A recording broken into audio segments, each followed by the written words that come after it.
Ayun, 21 May 2025, Wednesday. Ito, nanonood na YouTube channel. Russian nuclear missile test fails to yesterday, May 18, May 19.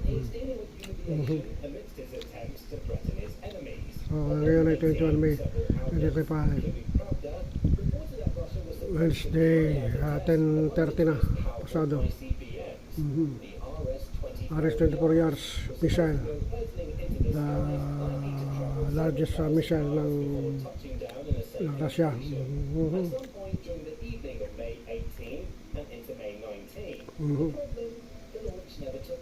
Never took place, the test.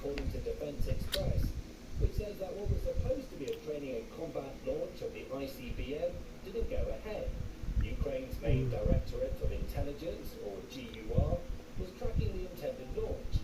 GUR says that everything it saw leading up to the evening of May 18 was typical of what you might expect from a Russian nuclear missile test. Russia set up a test site in the Sverdlovsk region